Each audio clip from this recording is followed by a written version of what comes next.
Hey everybody, welcome back to the Sonic Chronicle. My name is Owen, and today we have another Release Radar review. Now, before we do kick into this, the first thing that I want to do is apologize to anyone who watched the Alien Ant Farm video, because my audio was not up to scratch. It was an oversight. It was an oversight on my part, but we're going to hope that that doesn't happen again. I've double checked my settings this time around, so you should be hearing me pretty clearly now in the same standard that you have come to expect. That aside, we're doing another Release Radar review, and looking at this one, there's a couple of interesting things here straight off the bat that I'm going to be interested in listening to. Before we do jump into it though, please do subscribe to the channel to see more of this kind of content, to see it dropped into your subscriber feed.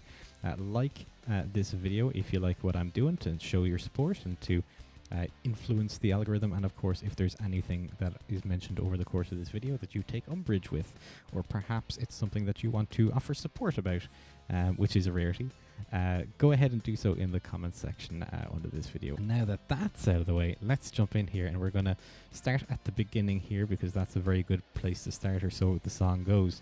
The first thing that we're going to listen to is J-Band Dollar and Goldfinger, One Life. I am a big fan of Goldfinger, but I'm not a big fan of this kind of thing. In my opinion, The Knife by Goldfinger is an amazing album.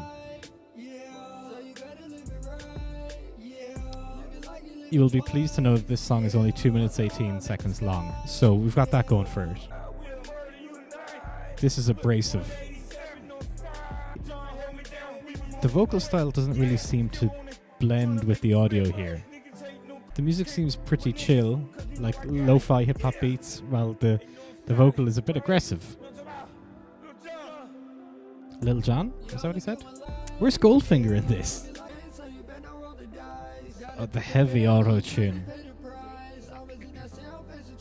I don't even like a little auto-tune. It kind of sounds like the Island Boys, if you haven't heard of them. Or if you have heard of them. If you haven't heard of them, the Island Boys were kind of a viral sensation, briefly. Cause I'm an island boy, and I've been trying to make. Oh, I'm an island boy. I'm just island boy.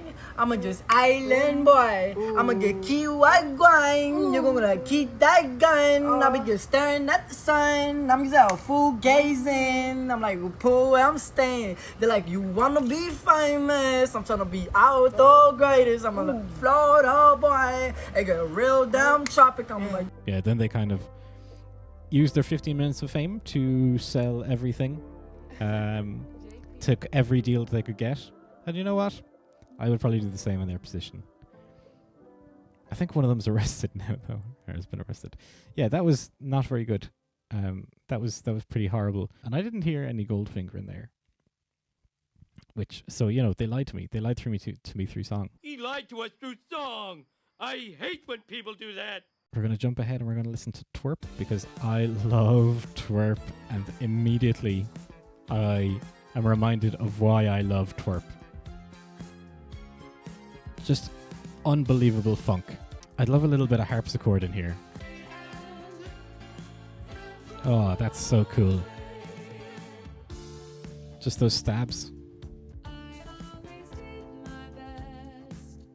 Oh, that's a very Daft Punk style vocal there.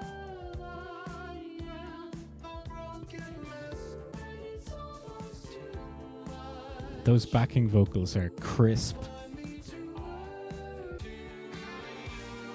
I like this chord progression here as well. This is really interesting.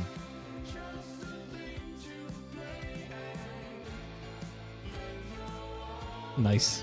Bringing in the distorted guitar. Is this a concept album? No, because it's actually only a single. Oh my god, this is written from the perspective of a Furby. That would be amazing. Is this from New and Improved? So where is Oh, there's Ladybug. We loved Ladybug last year. It was so good.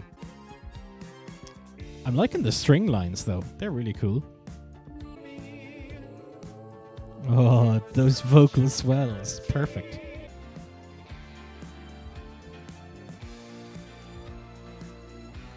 This ascension here is Wonderful stuff. This will be insane as a live song. They just really know how to use the instruments. And by that I don't mean they don't know how to play their instruments. Of course they clearly do, but they really know how to place music in the mix and when to dial back on things. And I've said this before, that the guitar doesn't go out of its way to be the star of the show here, as it can so often and very easily do. Instead, the bass is, well, aside from the guitar solo, instead the bass is the constant throughout the song, driving the rhythm. That's a cool little solo.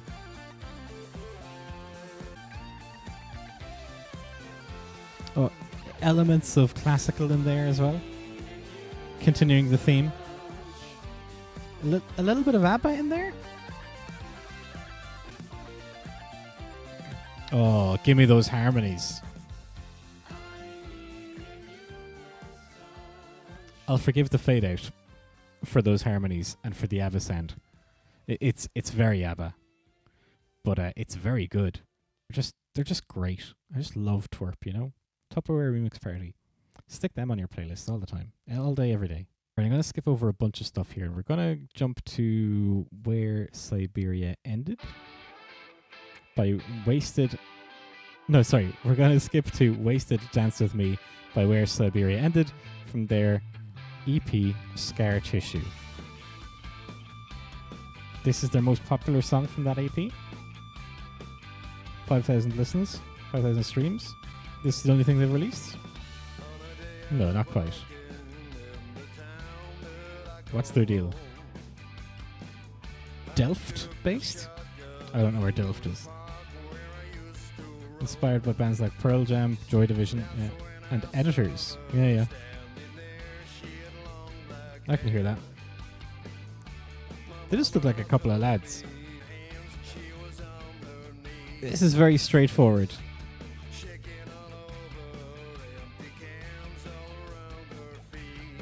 It doesn't excite me.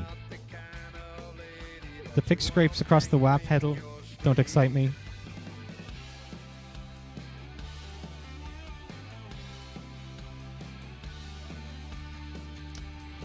The guitar solo doesn't do much for me. Ooh. I would like that to be higher up here. I would like there to be, at the very least, a higher version of that vocal higher up there. Or maybe in the background of the mix. I mean, I don't believe what this singer is trying to sell me, unfortunately.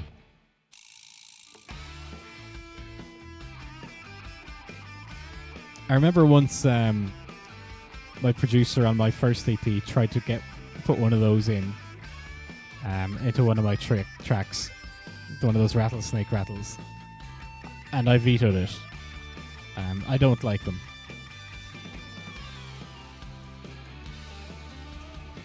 Guitar solo is short, not massively impressive. It doesn't excite. Like, it's a pity, because I'm sure that they're nice lads, and I'm sure that, you know, that they're very much into their music, and that's great. But yeah, that doesn't do much. And this was released in 2023, before the EP, and then it was released as the EP, presumably. Yeah, that's unexciting. And the fact that it's ended, like, it doesn't mean anything, I suppose. You know, the fact that it just stopped, and I'm like, oh, okay, grand. That's done now, I suppose. We're gonna jump forward. We're gonna look for something interesting here. I love Kneecap. They're really good. We listened to Alan Raymond last week. Serpent the King I talked about. Friendly Fire, I've made a video about that. If you haven't seen it, go ahead and watch that. That would be really nice. Waiting on a Twist of Fate by Sum 41. I also made a video about that song as well. So go and check that one out after you've checked out Friendly Fire by Linkin Park. The numbers aren't quite as good on the Linkin Park video as they are on the Sum 41 one. So check that one out first. Let's go with Super Fortress by Echo Bloom.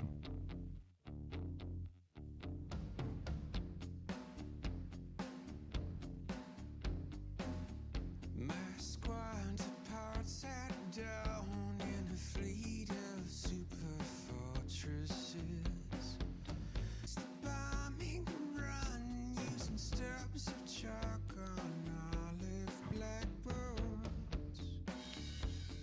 Was the drums were the drums there supposed to emulate like the bombing run that he referred to there? Similar to oh. Sorry, I was about to say similar to where Wasted Dance With Me. This doesn't seem to be going anywhere. But they've added layers here. They've added layers of loud guitars here. Which is great. I love it that it's picked up, it's accentuated the chorus. I don't like that it's I don't like that it drowned out the vocal, and I don't like that it just kind of ended to bring us back into the verse. It didn't seem like there was an appropriate tail there to bring us back into the verse. Let's learn a little bit about Echo Bloom. 9,000 monthly listeners. That's pretty good. The ardent lyricism of Leonard Cohen with a musical palette that combines the searing primitivism of Tom Waits and the gentle pastoralism of Iron and Wine. Brooklyn's Echo Bloom is the brainchild of Kyle Evans, who formed the group in 2013. I'm not getting Tom Waits. I'm not getting Leonard Cohen. Oh, is that it? Okay, that's it. It's not to my tastes, frankly. I think that if he wants to talk about his lyricism and his musical palette of Tom Waits and the Iron and Wine and the like, you need to be able to hear it. And I don't think you can hear that there. It's a bit muddy. Very simple in the verses, very loud in the choruses, to the detriment of his vocal, unfortunately. Right, we're going to listen to Everything's Going to Shit, The Idiots Are Winning by Adam Bishop. Adam Bishop, who are you? Nearly 10,000 monthly listeners, that's pretty good. Failed musician, now lawn care specialist. I love that. This song is 7.5 minutes long, Jesus Christ. I like the texture of the electric guitar. Just doing like the little pull-offs in the background.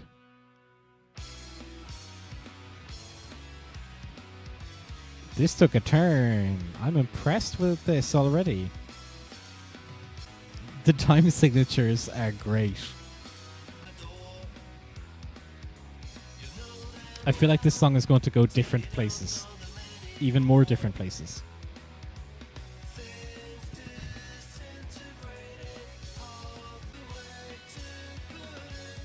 I like this though. His vocals are good. The dueling vocals are very cool.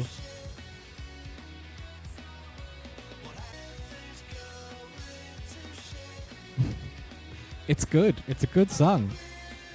Ooh, key change. A boy band style key change, in fact. When was this released? 14th February, Valentine's Day. I knew it was going to go different places.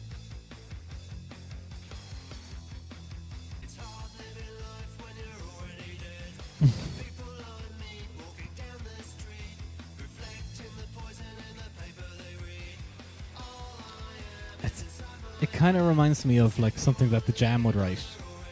If the Jam wrote effectively like prog. Those backing vocals are class.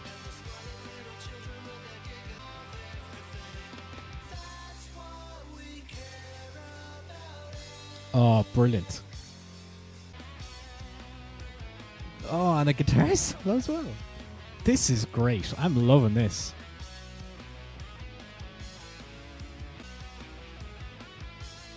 Oh, that's class. I like the sound of that.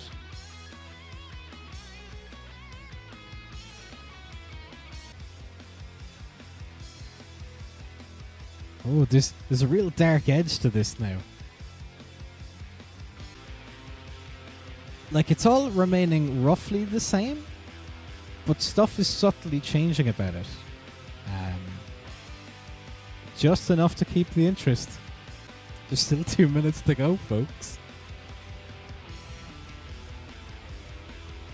I want to hear more of his vocals because his vocals are really good. Back into the intro riff for the outro. This is great. Obviously more complex, more layers, more texture. This song is insane and I love it. Holy molies. That is a song and a half. That's that. A literal song and a half, in fact. It's 7.5 minutes long, so probably about a song and a half. That is really good, though. That retained my attention the entire way through. Just because of how interesting it was throughout the whole thing. He did so much so well. The vocals were really on point. The backing vocals were on point. The guitar solo was great. The layers were really good. The ambient sounds were really good. There's just so much to love about it, and that is why I'm going to give that song the Sonic Chronicle seal of approval for this year. For this session. It's so good. Adam Bishop, if you actually are retired, and that wasn't actually a joke, please come out of retirement and make more music. I would love to hear more of it. I want more music from Adam Bishop, please and thank you. All right, Capricorn by Vampire Weekend. We're going to give this a listen, and then we might listen to one more, and then we'll call it quits. I'm not the biggest Vampire Weekend fan. I had that album, Vampire Weekend. I think it was the self-titled album that had A-Punk on it. Yeah, from 2008. That sounds about right. I loved A-Punk. Oxford Comma was alright. But overall, I wasn't blown away. Wasn't massively impressed. And I've not really kept too up on their releases. But this seems perfectly pleasant. Wait, I feel like I've seen this. Did I review something that they released last year?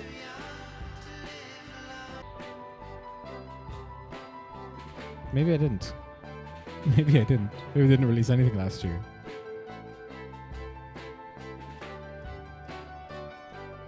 Yeah, maybe they didn't release anything last year. What do I know? But that means that they haven't released anything since 2014? 2019? Huh. A good 5 years without any Vampire Weekend. And then 6 years before that, and then 3 years before that? Huh. I don't think I like the drum sound. It feels like it's not a proper drum. Sorry. Let me formulate this thought appropriately. It sounds like the drums are recorded in a completely different room to everything else. To the point where nothing really, it doesn't really sound like it gels with the rest of the band. That is a heavy bass sound.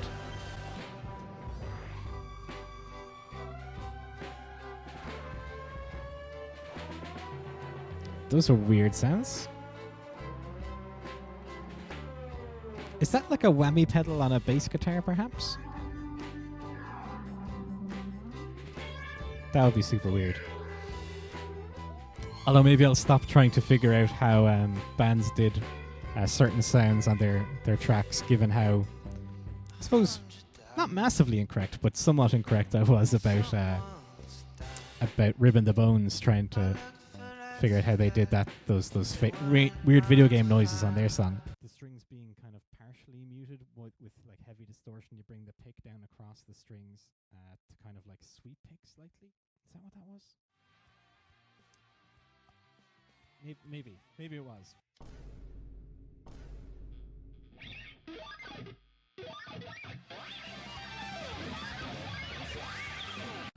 Ink. If you haven't seen that, go check that out.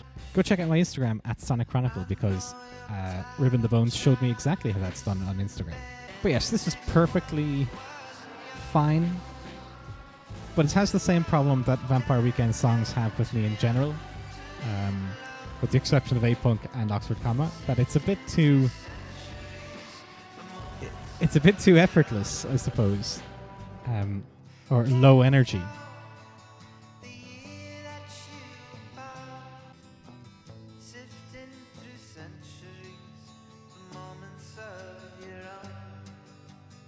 sifting through centuries for moments of your own. What a line. Will we do one more? We'll do one more. Yellowcard. There is, as I said before, there is a song, a name that I haven't heard in a long time. We're going to listen to this one. We're going to listen to Only One by Yellowcard and Hammock, whoever Hammock are. He looks like the DJ Ed Smith. This guy looks like the DJ Ed Smith here in Ireland. Breaking from the strange monotony and abnormal norms that took hold during 2 years of pandemic-like life, Hammock returns with Love in the Void, an album that looks to the future, sees the present, and unabashedly relishes the experience of bonds that bring meaning to our days. Is that actually their latest album? It is not. So is A Hopeful Sign, is this a Yellowcard album? It's a collaboration album by looks things. And this is definitely the vocalist from Yellowcard. Because his vocal sounds like, there's a place on Ocean Avenue where I'd like to sit and talk with you. I kind of am a Yellowcard fan. Although that said, I haven't listened to anything after Lights and Sounds, really. Which obviously means that I've missed out on loads of stuff here. Maybe I'll rectify that in the coming weeks. Oh, sorry, I listened to Paper Walls as well. I thought Paper Walls was better than Lights and Sounds. So I haven't listened to an album since 2007.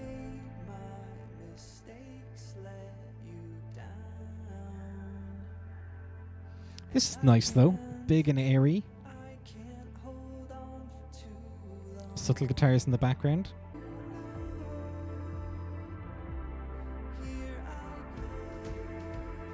Oh, this is cool. We're picking up around the 2.5 minute mark. Halfway through the song.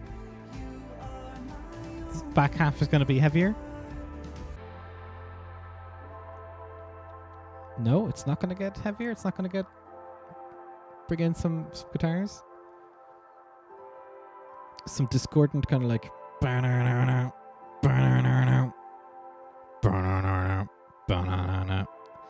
That's kind of what I would like to hear happening with those drums. Those galloping kind of drums. To kind of, again, kind of elevate things a little bit more here. Okay, so we got a drum beat. The bass drum picking up. Is it going to be a big 1 minute big finish?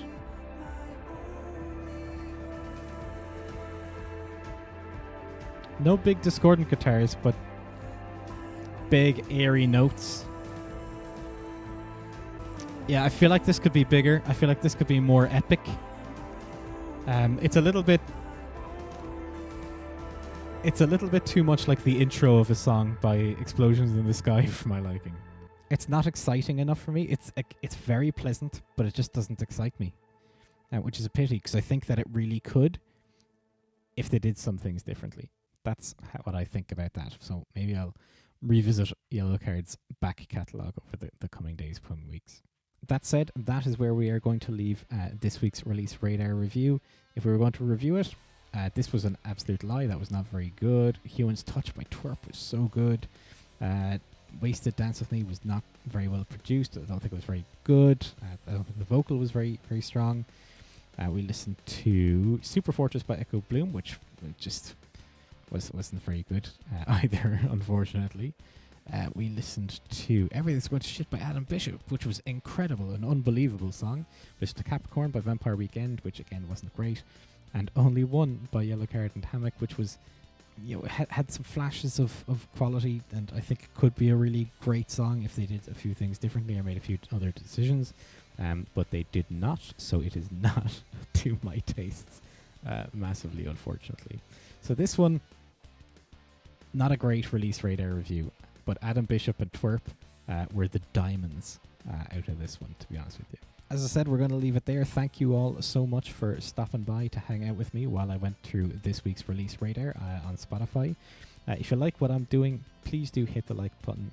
It's not just good for morale around here, it is also great for the algorithm. Leave a comment in the comment section, and of course subscribe to the channel to get this kind of stuff dropped into your subscriber feed directly, so you don't have to go looking for it.